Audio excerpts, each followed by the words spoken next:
예, 저 기자회견을 시작하겠습니다. 오늘 기자회견을 진행하는 저는 반도체 노동자의 건강과 인권 지킴이 반올림 상임활동가 이상수라고 합니다. 반갑습니다.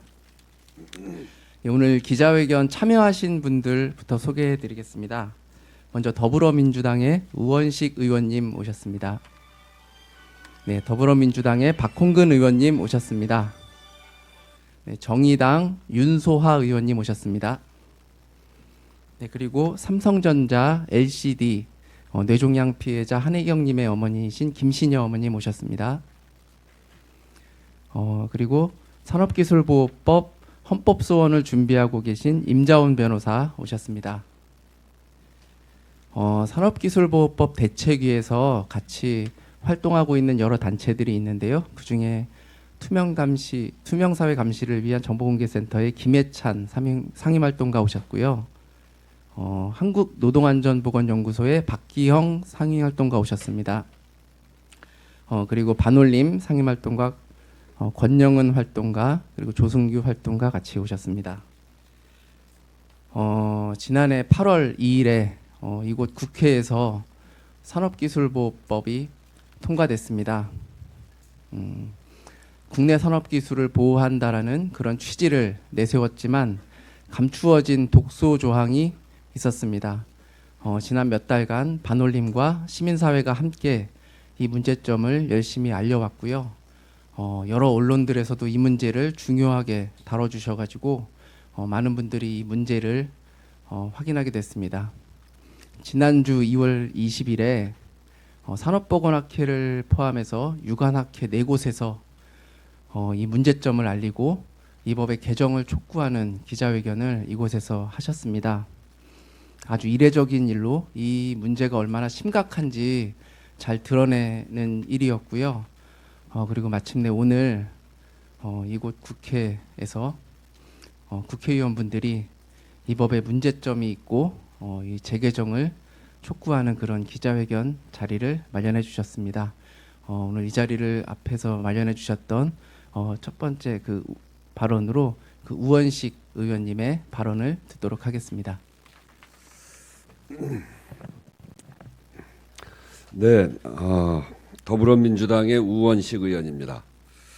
2018년 연말에 삼성전자와 반올림의 중재안 타결을 이끌고 또 노동자들의 더 안전한 노동 환경을 위해서 더욱 노력하겠다고 다짐했던 이 일의 책임인이었던 그 자격으로 오늘 이 기자회견에 무거운 책임감을 갖고 이 자리에 섰습니다. 산업기술보호법 개정을 통해서 국가 핵심 기술을 보호하고자 했던 정보 비공개 조항이 오히려 한 해 10만여 명에 이르는 산업재해를 잇는 노동자의 정당한 권리 실현을 가로막게 된 점에 대해서 매우 안타깝게 생각합니다. 특히 삼성에게 직업병 발병의 책임을 묻기 위해서 오랫동안 싸움을 지속해왔던 삼성 반도체 공장의 피해자 모임인 반올림과 노동자들의 노력을 좌절시키고 있다는 사실에 더욱 가슴이 아프고 부끄럽게 생각합니다. 우리는 법안을 처리하면서 국가의 안전 보장과 국민 경제의 발전이라는 말에 가장 중요하게 생각하고 먼저 가장 고려했어야 할 국민 건강과 환경에 미치는 악영향을 놓치고 말았습니다. 이제라도 바로 잡아야 합니다. 산업기술보호법이 노동자의 권리를 배제하고 특정 대기업의 이익을 위해서 복무하도록 그렇게 두어서는 안 됩니다.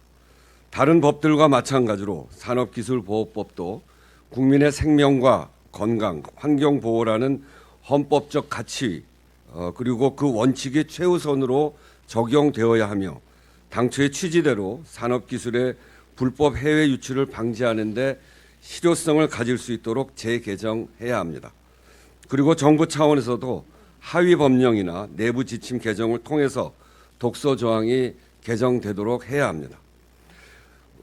제가 속해 있는 우리 을지로위원회에서는 산업기술보호법 재개정을 최우선 과제로 삼아서 20대 국회에서 반드시 21대 국회에서 반드시 재개정이 이루어지도록 그렇게 하겠습니다. 이것이 여의치 않을 경우 반드시 20대 21대 국회가 다시 하겠습니다. 제가 속해 있는 을지로위원회에서는 산업기술보호법 재개정을 최우선 과제로 삼고 이번 20대 국회에서 반드시 재개정이 이루어질 수 있도록 하겠습니다. 이것이 여의치 않을 경우에는 반드시 21대 국회가 개원하자마자 가장 먼저 처리될 수 있도록 최선의 노력을 다하겠습니다.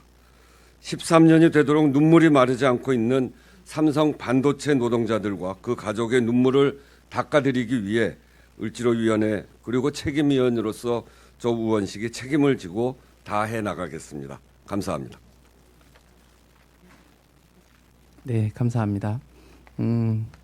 오늘 그 국회의원분들이 이 입장을 발표하시는데 정의당에서는 전 의원들께서 함께 해주시고 계신데요. 그 정의당 의원님들을 대표해서 윤소아 의원님께서 발언해 주시겠습니다.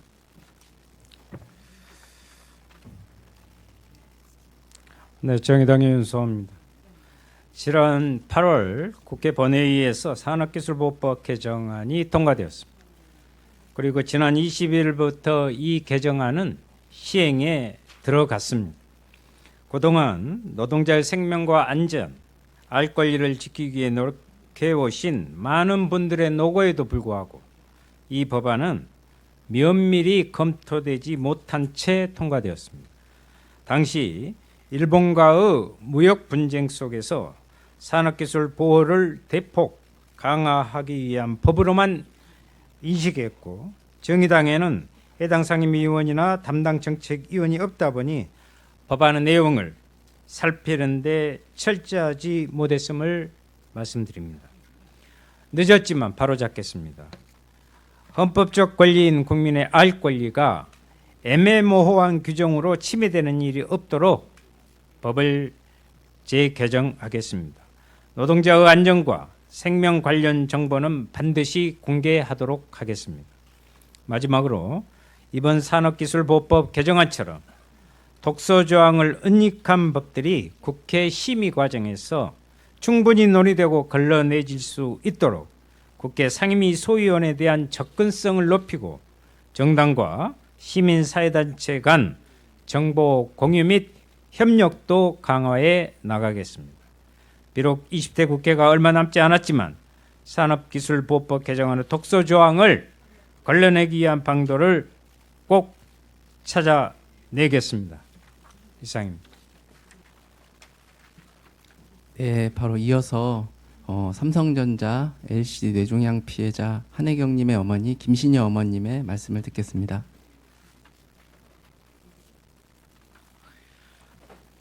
네, 삼성 LCD에서 일하다 뇌종양 1급으로 지금 장애가 된 혜경이 엄마 김신여입니다. 자유한국당 의원들이 앞장서서 만든 법이라고 하지만 반대하는 의원들이 한 사람도 없다고 해서 정말 너무 기가 막혔습니다. 잘 모르고 찬성하셨던 의원님들께서 이제라도 이렇게 이 문제를 인정하시고 바로잡기 위해서 노력하시겠다고 하니 일단 감사드리고요. 말만이 아니라 행동으로 꼭 보여주실 거라고 저는 꼭 믿습니다. 혜경이가 왜 병에 걸렸는지 알려면 어떤 환경에서 일했는지 혜경이가 썼던 약품이 뭐 어떤 약품인지 알아야 하는데 삼성은 이 모든 게 다 영업비밀이라고 혜경이가 산재 신청할 때도 주지 않았습니다. 산재 신청할 때 그래서 10년이 넘게 걸렸다고 저는 생각합니다. 노동자의 건강과 생명이 직결된 정보까지 산업기술보호법이라고 막더라고요. 위험하다고 알리면 처벌받을 수 있다고. 그리고 어렵사리 삼성 직업병 문제가 알리고 애써온 이들 앞으로도 할 일이 정말 우리는 너무 많아요. 산업기술보호법이라고 이런 법이 생겼다고 해서 저희는 그렇게 생각하지 않습니다. 반올림의 발목 잡는 삼성보호법이라고 저는 생각합니다. 정말 노동자의 건강과 생명이 위협하는 산업기술보호법을 폐기해야 합니다. 뇌종양으로 투병 중인 우리 혜경이를 위해서 지금도 일하는 노동자들을 위해서 잘못된 법 바로잡아야 합니다. 꼭 그렇게 될 수 있도록 힘써 주실 거라 믿고 다시 한번 꼭 부탁드립니다. 정말 저 지금 우원식 의원님이 이렇게 말씀하시는 거, 윤수환 의원님이 말씀하시는 거 가슴에 와 닿습니다. 정말 20대 아니면 21대라도 꼭 이거는 노동자의 생명과 직결되어 있는 문제이기 때문에 이거는 정말 산업기술보호법이 아니에요. 삼성보호법이지. 그러니까 다시 한번 부탁드립니다. 꼭 법을 바꿔내시길 꼭 부탁드립니다. 네. 감사합니다. 네, 산업기술보호법 대책위에서는 지금 헌법소원을 준비하고 있습니다. 원래 오늘 오후에 헌법소원을 제출하는 기자회견을 갖고 진행할 예정이었는데요. 지금 코로나 상황이 심각해서 이런 안전 문제 때문에 연기했습니다. 오는 3월 6일이 고 황유미님의 13주기인데요.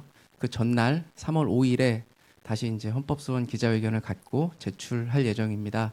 이 헌법소원을 준비하고 있는 법률팀을 대표해서 임자원 변호사로부터 그 헌법소원 취지와 내용에 대해서 간략하게 듣도록 하겠습니다. 네, 안녕하세요. 반올림 활동하는 임자원 변호사입니다. 작년 8월에 이 법이 통과됐다는 소식을 듣고 사실 굉장히 놀랍고 또 황당했습니다. 이렇게 심각한 문제점이 곳곳에 드러나 있고 특정 기업이 입법 과정에서 개입했다라는 정황마저 이 국회 내에서 논의된 그 여러 문건에 분명하게 제시되어 있는 이 법이 국회에서 아무런 논란 없이 그냥 통과되었다라는 사실에 사실 경악을 금치 못했고요.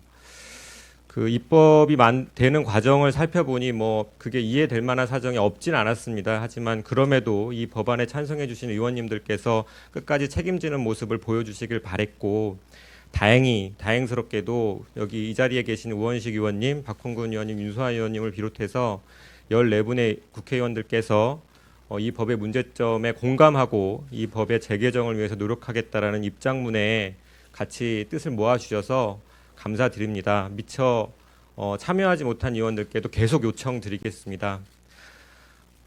앞서 말씀하신 대로 저희는 헌법소원을 제기하려 합니다. 저희가 이번 산업기술보호법에 문제 삼고 있는 조항은 크게 두 가지입니다. 첫째는 9조의 2, 국가혁신기술에 관한 정보인은 모두 비공개하도록 했던 그 조항이고, 또 하나는 14조의 8호, 그 산업기술을 포함하고 있는 정보를 적법하게 취득했다 하더라도 그 제공받은 목적 외로 사용할 경우에는 엄중하게 처벌할 수 있도록 새로 신설된 조항을 의미합니다. 저희는 삼성반도체 공장, LCD 공장에서 직업병 피해를 입은 당사자와 그들의 정보공개 청구나 산재소송을 지금 대리하고 있는 대리인들, 그리고 이 반도체 공장 직업환경 문제에 대해서 계속 연구하고 있는 연구자들과 언론인들, 그리고 그 공장 인근에 거주하고 있는 주민들, 그렇게 13분의 청구인단을 구성하여 헌법소원을 지금 준비하고 있습니다. 일단 국가핵심기술 관련 정보를 모두 비공개하도록 하는 조항은 무엇보다 국민의 알 권리를 심각하게 침해합니다. 헌법이 그 기본권을 제한할 수 있게 하려면 법률로서 제한해야 하고 그 법률의 내용은 명확해야 합니다. 그리고 과잉금지 원칙을 위반해서는 안 됩니다. 그런데 국가혁신기술 관련 정보를 비공개하도록 만든 이번 산업기술보호법 개정은 일단 너무 모호합니다. 국가혁신기술 관련성이라는 것을 판단할 수 있는 기준이 전혀 제시되지 않았습니다. 가깝게는 산자부나 고용노동부가, 멀게는 실질적으로는 그 기술을 보유하고 있는 사업장이 임의적으로 자의적으로 그 비공개 대상 범위를 정할 것이 뻔합니다. 그 범위만큼 국민의 알 권리는 심각하게 침해 수준이 아니라 아예 배제되고 말 것입니다. 국가핵심 기술을 가지고 있는 사업장에 관한 모든 정보는 사실상 그에 대해서는 알 권리가 배제되고 말 것이라고 생각합니다. 또한 산업기술을 포함하고 있는 정보를 산업기술 관련 소송 등 적법하게 취득했을 경우에 그것을 취득받은 목적 외로 사용하면 엄중히 처벌할 수 있다고 했고, 심지어 그것을 목적 외로 사용할 우려만 있어도 정보기관에 수사를 의뢰할 수 있다고 했습니다. 이것은 공장의 작업 환경에 관한 어떤 공익적 문제 제기에 사전적으로 그것을 탄압하려는 목적이 있어 보입니다. 이러한 취지로 저희는 헌법소원을 청구할 것인데, 이 자리에 계신 기자분들께서도 이 법에 좀 관심을 가져주셨으면 좋겠습니다. 이 법은 특히 언론인들의 취재 활동에 강력한 제약이 될 수 있습니다. 저희는 앞으로도 이 법이 개정될 때까지 끝까지 싸울 것이고 계속 많은 관심 부탁드립니다. 감사합니다. 네, 오늘 산업기술보호법 개정을 촉구하는 국회의원 이 기자회견에는 총 14분의 의원님들이 함께 해주고 계신데요. 이분들을 대표해서 더불어민주당 박홍근 의원님께서 기자회견문 낭독해 주시겠습니다. 네, 더불어민주당을 지키는 민생 실천위원장 박홍근 의원입니다. 민주당, 정의당 그리고 민중당 소속 14명의 의원들이 함께 입장을 밝힌 기자회견문을 읽겠습니다. 국민의 건강권을 지키기 위해 산업기술보호법 개정을 촉구합니다. 지난해 8월 국회는 산업기술보호법 개정안을 통과시켰습니다. 일본의 무역 보복으로 국내 산업기술을 보호해야 한다는 여론이 그 어느 때보다 뜨거운 때였습니다. 국가 핵심 기술의 불법 유출을 방지하고 관련 범죄에 대한 처벌을 강화하는 법이었습니다. 그래서 국회 본회의에 참석했던 210명의 의원 중 206명이 찬성했습니다. 하지만 그 법안에는 우리가 미처 파악하지 못한 문제 조항들이 숨겨져 있었습니다. 신설된 제9조의 2는 공공기관은 국가 핵심 기술에 관한 정보를 공개해서는 안 된다고 했습니다. 국가 핵심 기술과의 관련성 하나만으로 모든 정보가 은폐될 수 있도록 했습니다. 그 관련성을 판단할 수 있는 구체적 기준도 정하지 않았습니다. 현행 정보공개법의 내용처럼 사람의 생명, 건강, 보호를 위해 공개할 필요가 있는 정보에 대한 규정도 없었습니다. 신설된 제14조 8호는 산업기술 관련 소송 등 대통령령으로 정하는 적법한 경로를 통하여 산업기술이 포함된 정보를 제공받는 자가 정보를 제공받은 목적 외의 다른 용도로 사용 공개하는 행위까지 산업기술 유출 행위로 보았습니다. 적법한 경로가 어디까지 확장될지 알기 어렵습니다. 산업기술을 포함한 정보, 제공받은 목적 외의 다른 용도도 너무 포괄적입니다. 종래 이 법은 정보의 취득 사용에 부정한 방법, 부정한 목적 등이 개입된 경우만을 산업기술 유출 행위로 정하여 처벌했습니다. 하지만 이제 사람의 생명, 건강을 보호하겠다는 공익적 목적으로 사업장에 관한 자료를 공개하더라도 3년 이하의 징역으로까지 처벌받을 수 있게 되었습니다. 사업주로부터 징벌적 손해배상 청구를 당할 수도 있습니다. 심지어 사업주는 그러한 행위가 우려된다는 이유만으로도 정보수사기관에 조사나 조치를 요구할 수 있습니다.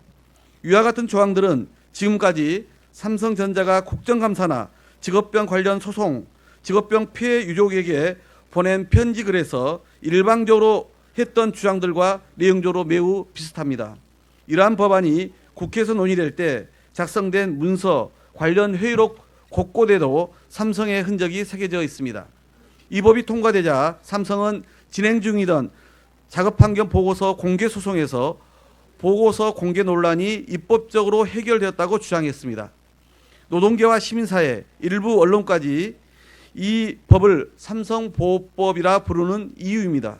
이 법에 대한 시민사회의 문제 제기에 깊이 공감하고 있습니다. 이 법은 자유한국당 일부 의원들이 주도하여 만들어졌습니다. 하지만 다른 당 소속 국회의원들 또한 법안 심사와 표결 과정에서 국민의 건강권 보호에 치명적인 독소 조항을 걸러내지 못한 책임을 피할 수는 없습니다. 사업장의 위험성에 관한 노동자와 지역 주민의 알 권리가 국가 핵심 기술과의 관련성 한마디만으로 가볍게 제압당해서는 안 됩니다. 공익적 목적을 위해 그 위험성을 규명하고 알리는 행위에 재갈이 채워져서도 안 됩니다. 이 법을 그대로 두어서는 안 됩니다. 입법 과정에서 국민을 대표하는 국회의원으로서 의무를 소홀히 했던 점을 반성하며 책임 있는 모습을 보이겠습니다. 이 법이 올바르게 다시 개정될 수 있도록 노력하겠습니다. 특정 기업과 관계부처가 이 법을 악용하지 않도록 철저히 감시하겠습니다. 또 다시 이런 문제가 발생하지 않도록 하는 입법 절차에 대해 해법 마련도 고민하겠습니다. 2020년 2월 24일 국회의원 김종대, 김종훈, 박용진, 박정, 박홍근, 신창현, 심상정, 여영국, 우원식, 윤소아, 이정미, 이하경, 재윤경, 최선 이상 14명의 의원 일동이었습니다. 네, 지난주 금요일 2월 21일에 이 산업기술보호법이 시행되었습니다. 그래서 이 법이 악용되지 않도록 감시하겠다는 이 의원님의 말씀에도 감사를 드리고요. 시민사회는 헌법소원과 또 이 법의 문제점을 알리는 활동을 계속해 나갈 것입니다. 의원님들께서는 꼭 이 법이 재개정될 수 있도록 더 많은 의원님들을 설득해 주실 것이라고 믿고요. 계속 힘을 내주셨으면 좋겠습니다. 네, 이것으로 오늘 기자회견은 마치도록 하겠습니다. 모두 수고하셨습니다.